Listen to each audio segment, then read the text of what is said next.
Hey guys, Ultra Gamer here, and I'm sorry for the lack of uploads. Since I haven't uploaded in well over 2 months, I'd say.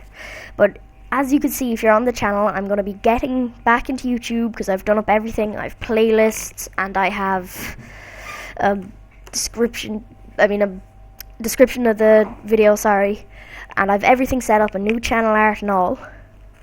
And it's all because of the thanks of the Galway Rebel. And there will be a link in the description to his channel. He deserves a lot more subscribers than he does. He uploads a lot, and they're high quality videos, and they're funny. He's a really good YouTuber.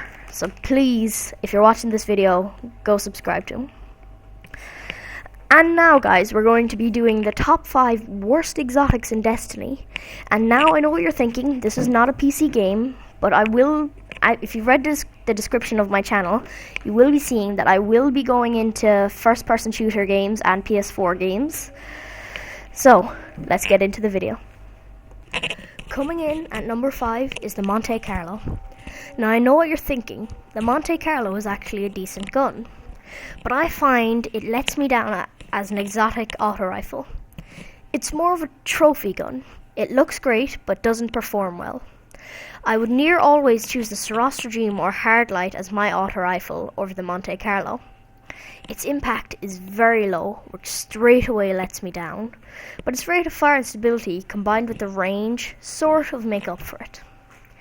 Its two special abilities, hip fire and Monte Carlo method, aren't all that great. I don't hip fire often with an auto rifle, so I have no need for increased hip fire accuracy. With the Monte Carlo method, reduces your melee with every damage dealt, and has a chance to fully reduce melee with every damage dealt, and has a chance to fully reduce its cooldown immediately. Unless I'm a gunslinger hunter, it's nearly useless to me. This is why it's at number 5. Coming in at number 4, the was great Invective. Why? It still is fairly good in PvP. Since its mild nerf, it hasn't been all that good. Losing stability and reload speed, this gun is overshadowed by the legendary shotgun Found Verdict and the Comedian. Personally, I'm not a fan of shotguns. Its signature upgrade, Invective, allows ammo to regenerate over time, which is actually good, but it's nowhere near the regeneration of the Icebreaker. The Invective is able to fire in full auto mode. As much as that is good, it only has a magazine size of 4, and paired with its terrible stability, means I hardly ever actually kill an enemy in PvP and or PvE. I find this gun to be completely useless, and that's why it's at number 4. Now, coming in at number 3 is the No Land Beyond. Personally, I was really excited about the idea of an iron-sighted sniper in Destiny. It reminded me of the Ballista from Black Ops 2. This gun was a massive letdown. First of all, it takes up both your exotic and primary slot, which I would usually use for my Suros Regime or even the Atheon's Epilogue. Secondly, the bolt action is way too slow. I find it impossible to take out hordes of enemies in PvE. Thirdly, it only does kinetic damage.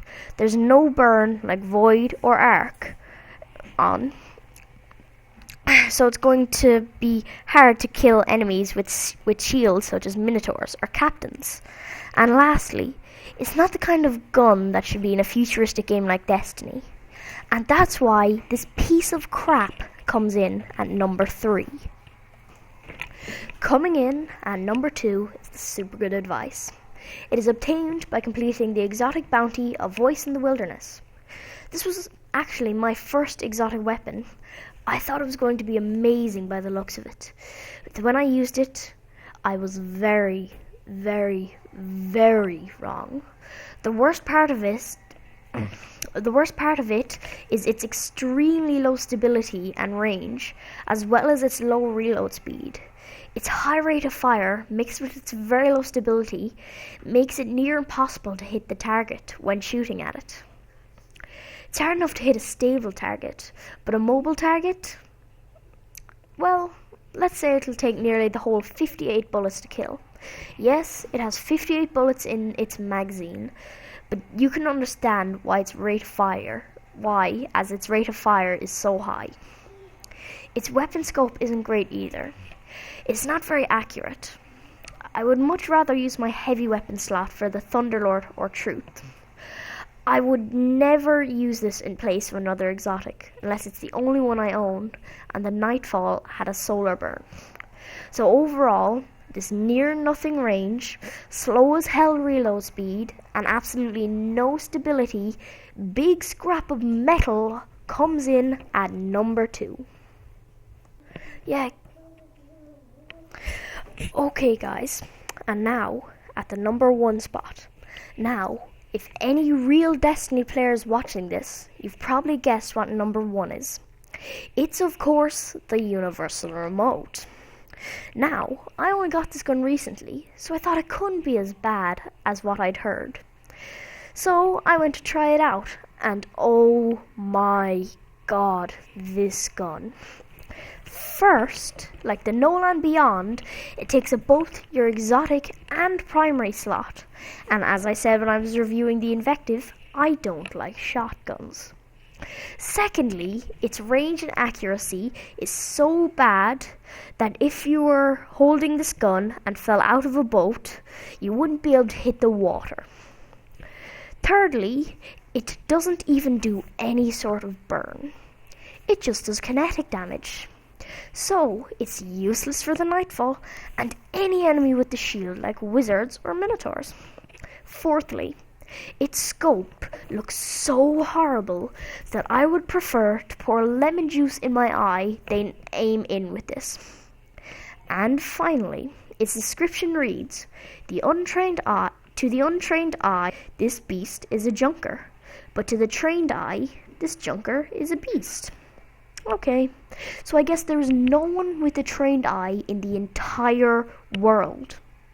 So, coming in at number 1, the biggest piece of crap ever, the worst of the worst, the biggest waste of an exotic spot ever, the Universal Remote!